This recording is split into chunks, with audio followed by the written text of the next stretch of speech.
Welcome. Welcome, one and all, to another very special episode of Concentrated Chaos with your host. Hey, it's me. It's Rusty. And for those of you that know me, well, I'm Rusty. And for those of you that don't know me, well, I am Rusty. Thank you so much for joining me today. We are in episode number 4 of what I'm calling the Playbook. Okay, today we're going to be talking about navigating offers. So we priced it right. We did excellent selling strategies. We got offers in. Now what do we do? So that's what we're going to be talking about today.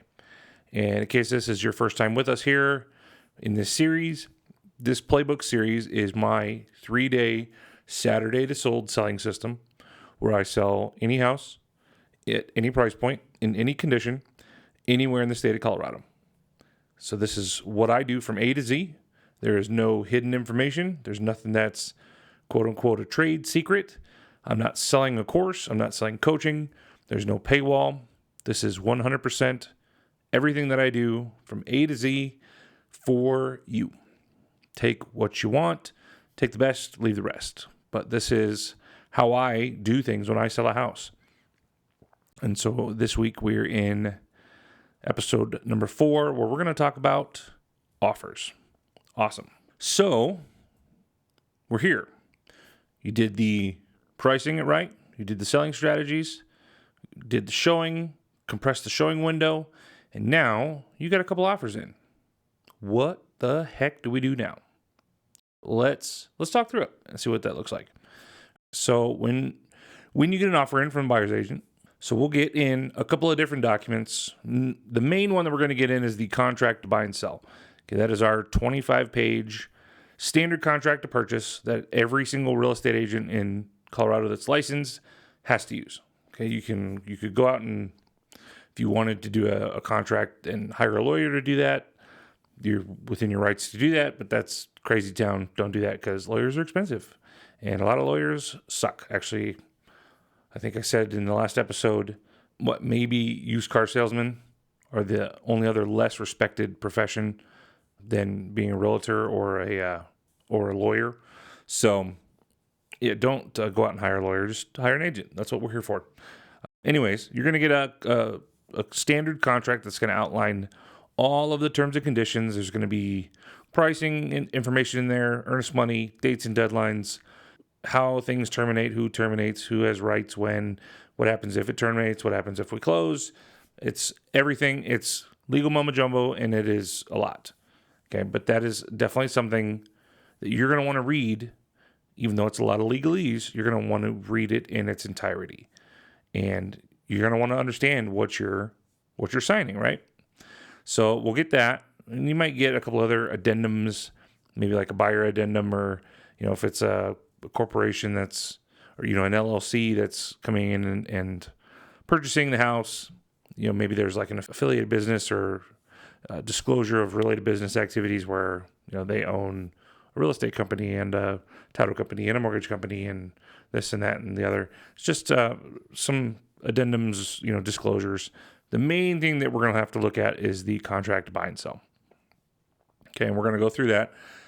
As we're going through that, not in this, because there's a lot to go through in the time when you get these contracts, and we'll obviously go through all that. Ask all of the questions. Okay, as many questions as you have.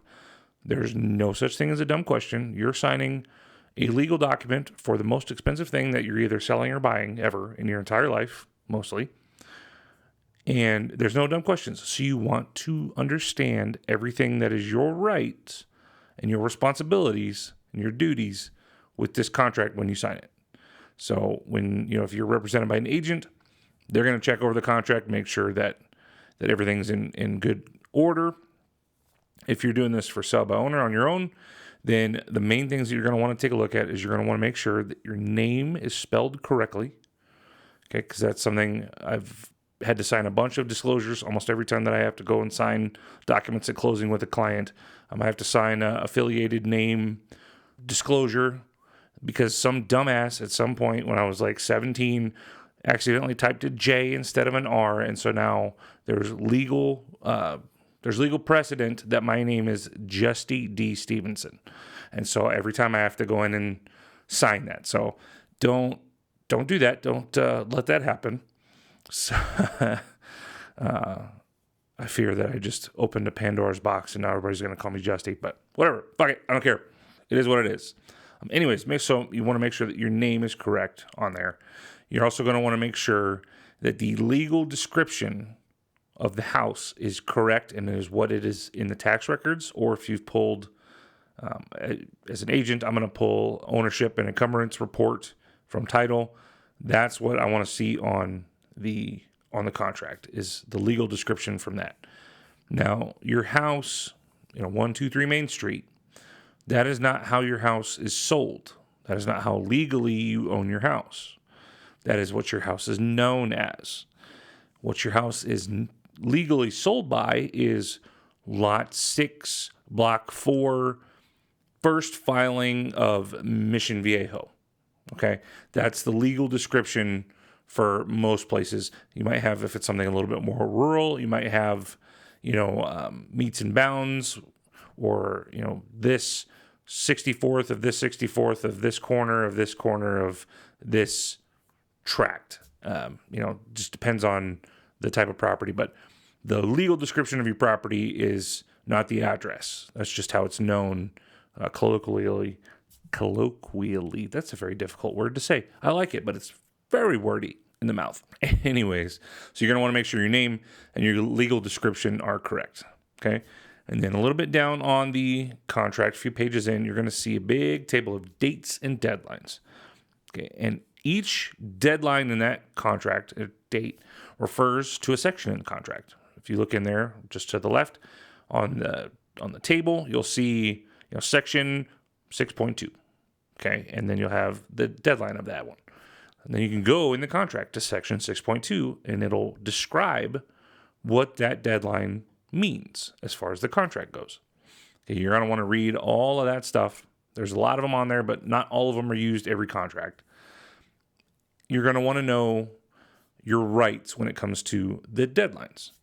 Now, sometimes deadlines function in different ways in the same contract. Okay, sometimes there's deadlines where if they pass and there's no action taken by either party, well, the contract's still in force. Okay? However, there are some deadlines that require action from you. And if the action is not completed, then the contract terminates. And those are a big difference than just if deadlines pass, they pass. And so you want to know the difference between which deadline is which and which ones require action and which ones don't. For example, you want to do for your inspection objection deadline. Okay. Let's say it's 10 days after mutual execution of the contract, 10 days after MEC. Okay. Within that 10 days, what that deadline says is that the buyers have the responsibility of their sole responsibility to go perform any inspections that they want to perform and give you a list of things that they object to inside of the contract or inside of the condition of the house. Okay?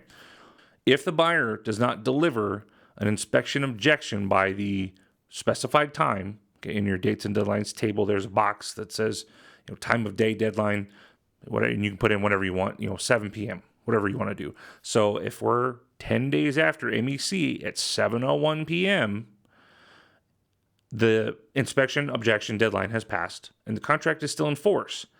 However, the buyer now has forfeited their right in order to, if you don't want to fix whatever they come up with on the inspection objection, there's no right for them to terminate and get their earnest money back on that. Okay?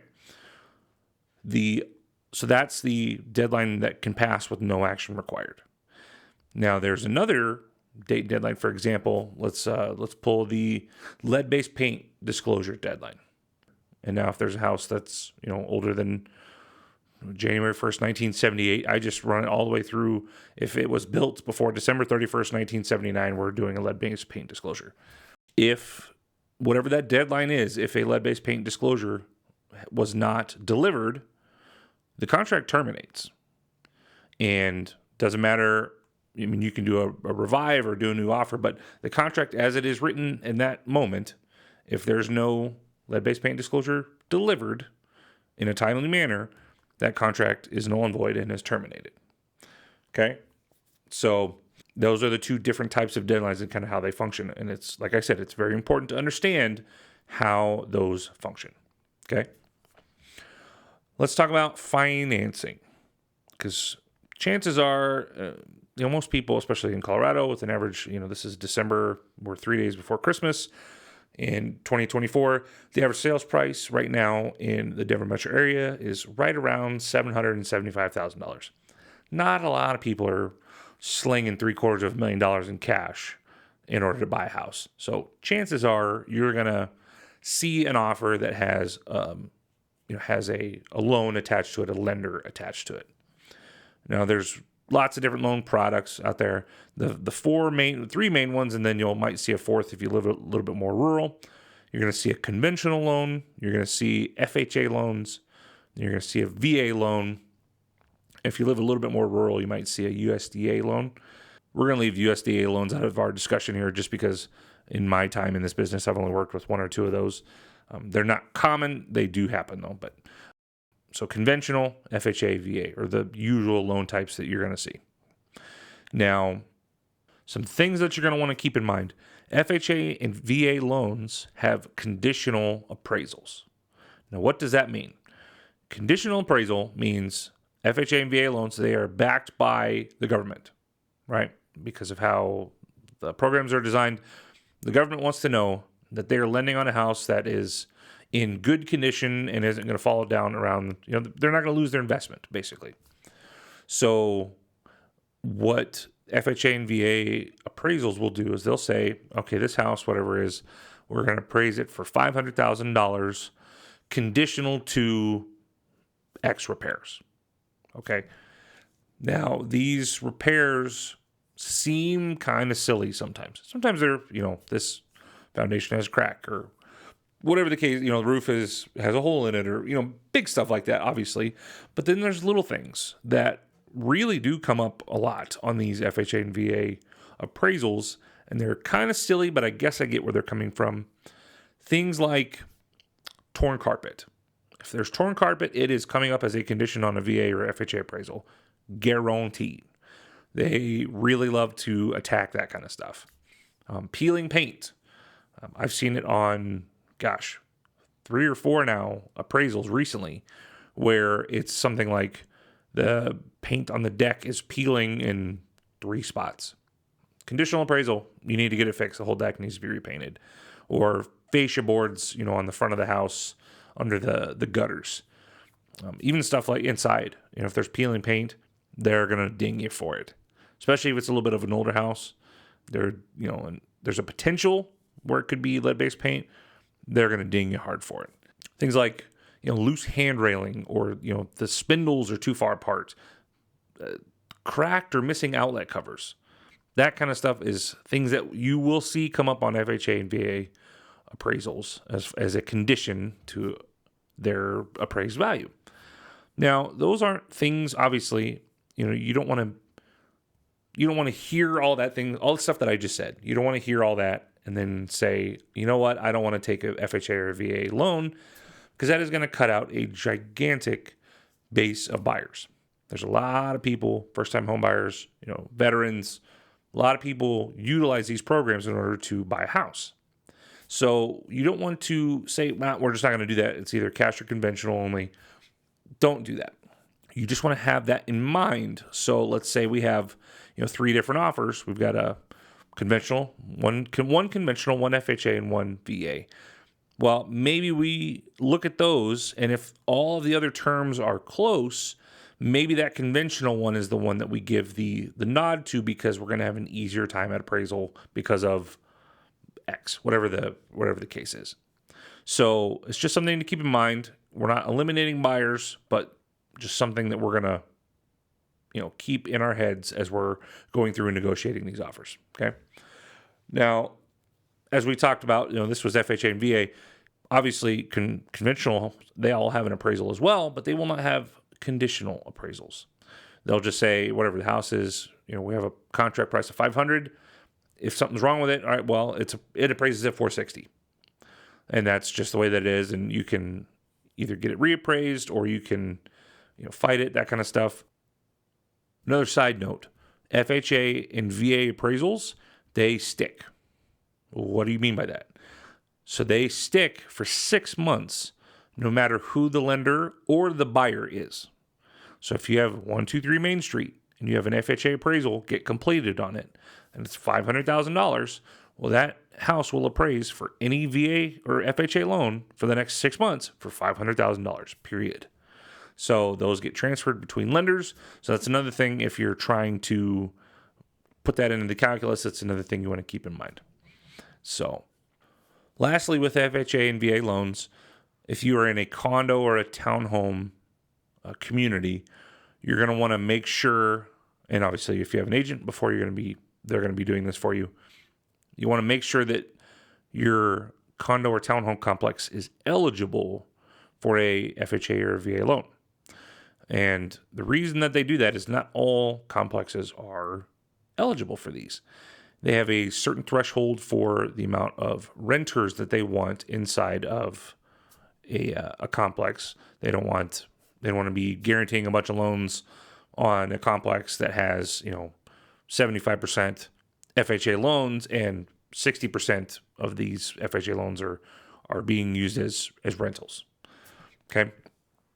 So what you can do is you can go on the HUD website. You just go to Google and search FHA condo eligibility.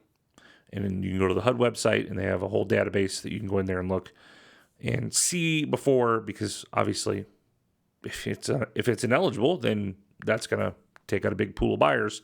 We have to reevaluate how we price things and how we go about it. But good thing to keep on your checklist of stuff to do if you're doing this for sub-owner and you're in a condo or a townhome complex. You want to make sure that you are even eligible to receive FHA or VA offers. So when we get these offers in, you are going to get in, the contract. We talk through what that kind of looks like. Then you're going to get in a pre-approval letter. And the way that I know that you're going to get a pre-approval letter is because you're not going to accept any offers without a pre-approval letter or a proof of funds if it's a cash offer. You don't want to deal with any of that mess. Trust me, I've done it before. It's a nightmare. It's not worth your time. Get an offer in. They need to have a pre-approval letter that comes with it or right behind it. So what is a pre-approval letter? Well, there's different things. There's different ways that people will call things. This is our pre-qualification letter, or this is our pre-approval letter, or this is our fully pre-approved letter. And the difference between those, it's small, but it is significant. So a pre-qualification letter, like let's say you're John Smith, you call up Rocket Mortgage and you say, hey, Rocket Mortgage, I am the owner of the Dallas Mavericks. No, my name's not Mark Cuban. I just bought it from him. Okay, I make $74 million a year and I have no debt. Can I get a pre-approval to buy a $14 million house? And they're going to go, yeah, that sounds good. Okay, can you send me a pre-qualification letter? Sure. And they're going to type it out. Oh, Mr. John Smith is pre-approved or pre-qualified to purchase a house up to $14 million. Okay, you don't have to show any documents. You don't have to prove who you are. You can get a pre-qualification letter for anything, basically. That's just them looking at the numbers and then going to their little table and saying, okay, if everything this person is saying is true, would we give them this loan? Yes. Okay, that is a pre-qualification. That's better than nothing, but it's really kind of nothing, right? So the next step up is a pre-approval letter. Pre-approval letter means they went through and they've done the application. They've actually put in social security number, addresses, identifying information. They've actually put pen to paper of, yep, this is my job, this is my salary. Here's the phone number, contact information for the company that I work for. And then that has been reviewed by someone, usually the underwriter or the processor, and they'll go, okay, yep, if this all checks out, this looks good. Okay, we're going to do a pre-approval letter. That's better. And if it's just a pre-approval letter and that's all you can get, that's fine. What you really want to shoot for is a fully pre-approved person. Okay, that means they've, just like we talked about, they've done the full application.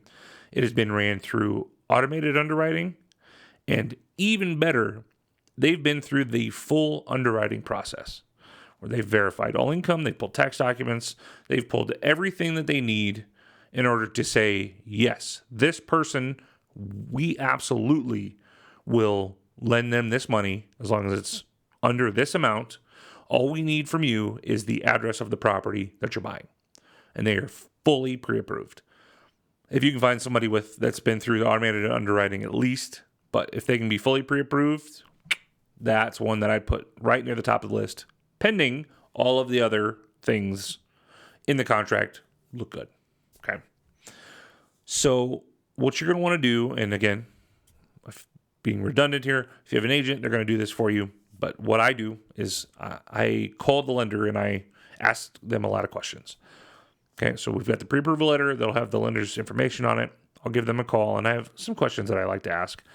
One of the things that I ask is, do they have enough money in the bank to cover the down payment that they've outlined in the contract? So if it's a conventional loan, we're at $500,000, and they say, yep, we're going to do a 20% down payment. Okay, great. Do they have 20%? They said in the contract there's a little box that you can check that says is or is not available. And so I'll ask you, is this true? Are they telling me the truth? Do they have this money in the bank right now to cover the down payment? Yes, no, whatever they say. Some of them won't tell you. Some of them will. If they won't tell you, I think that says a lot about how they do things. But take your mileage may vary on that one. I asked them we talked about automated underwriting. Asked them through that. Then I asked them some more questions about them, because when I'm working with a lender, I want to make sure that this lender knows how to handle challenges as they come up, because inevitably we're working with people and lots of money and things get wild. It happens. And so I want to know that this lender is not, a newbie off the street. This is his first deal. If it's your first deal, that's fine. We'll work through it. But I want to know that there's somebody there with some experience that knows how to get things done. So I ask, how long have you been doing this? How many loans do you close? Do you foresee any potential pitfalls as far as this contract goes, how we've written it? Or, we're shooting for a 24-day close. How does that work? What do you think about that? Is that something that you think you can do? Are you 100% on that? Or give me a percentage. And then I'll ask them, how's your communication? Like we talked about in the last episode, communication is a huge, huge thing. If you just communicate, we can avoid a lot of pitfalls along the way if we're just in communication. And so, some of my favorite lenders, even if there's zero change, they'll call me on it's update Monday, it's update Friday, whatever it is. And they'll call and they'll go, hey, just calling to update you. No change at all, but I just wanted to make sure that everything was good. Do you need anything? Nope. Okay. Those are the people that I want to work with. We're staying in constant communication, and we get out ahead of things that potentially could come up because we're talking. So all of those things are going to be things that you want to know from the lender to give you some more information and some more background on these offers. So the last thing I want to talk about is disclosing offers. Okay. This is probably my hot take for the day, or my hot take for this series. There are a lot of agents who will not tell you if they have any offers in hand. They will play all kinds of games with you, from things like, I'll call and be like, hey, got this buyer. We saw it. We love it. They're thinking about bringing an offer. How's the showings been? Do you have any offers in hand? I'll go, I don't know. We've had a decent amount of showings, but offers, I can't really disclose that. What do you mean you can't disclose that? I can't. You mean you're choosing not to? Because you absolutely can disclose it, because there's a specific box in the contract that says the seller allows the listing agent to disclose the offers, or the existence of any offers. I even go a step further in my contracts, and I say, seller agrees to listing agent to disclose the existence of any offers or terms of offer. Okay. Now, why do I do that? Because there are so many people in this industry who play in the gray. And playing in the gray, it's my life philosophy. I will not play in the gray. If you play in the gray, that's fine. And it might work out for you for a long time, but I refuse. I know that when I lay my head down on my pillow at night, I did not play in the gray or step over any lines or get close to any lines that I shouldn't cross. When we're talking about disclosing offers, it is my personal philosophy that I will tell anyone who calls which offers we have in, what they look like, what deadlines there are, and where you would need to be in order to beat that offer. So, and that's not the way that most people do it. So many of these listing agents play these games when it comes time to negotiate these offers. And I am convinced down to my core that it hurts sellers. I've had guys, this guy specifically that I'm thinking of, I won't name him, but I had him tell me, he said, I will never tell anyone anything about any offers that I have in. I will never do it. I said, why not? He said, well, you just never know what people are willing to do. It's like, what are you talking about? Well, you just, I don't know what their top of the line is. I don't want the sellers to maybe miss out on something because of, and it's like, dude, again, you're playing in the gray. You're wasting your time. You're wasting the buyer's agent's time. You're wasting the buyer's time. There's absolutely nothing wrong. And I found it to be my greatest tool in my tool belt to get sellers the most money. If I say, I've got this offer at this price, it's a conventional loan, 30-day close, and by the way, there's a rent back for free for 30 days. I have another FHA loan that's $5,000 under asking. I have a conventional loan at this, and I've got two more potentially coming in. Okay, so if you want to be better than that, this is the bar where you need to be. Okay, and I've had so many agents tell me, oh my gosh, thank you so much. We're out of the running because we're not even pre-qualified up to what your highest offer is. So maybe we can figure something out, but you know what? I think this one's just not going to be for us. I thank you so much for your time. It doesn't get the seller's hopes up. It doesn't get the buyer's hopes up. It doesn't waste my time or the buyer's agent's time. Okay? If what I want is I want you to know exactly where you stand. And if you can do better, excellent. Get it to me. If you can't do better, that's fine. You can move on. We can move on and be friends. So and then the last thing that I do when it comes to disclosing offers is every time, let's say I've got 3 offers in, and I tell every single one, I said, okay, all right, you are offer number 1, you're offer number 2, whatever it is. If I get any other offers in, I will call you. Not I will text you, I will call you. I will call you and let you know what that offer looks like so that you guys can come up and do your best. And they go, okay, great. I cannot tell you from, we do showings Saturday and Sunday. Monday afternoon, about 12 o'clock is when I do my offer deadline.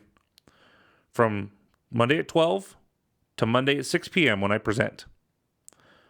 That 6-hour time frame, I have made more money for sellers doing that exact thing that I just told you than anything else that I've ever done in my entire career.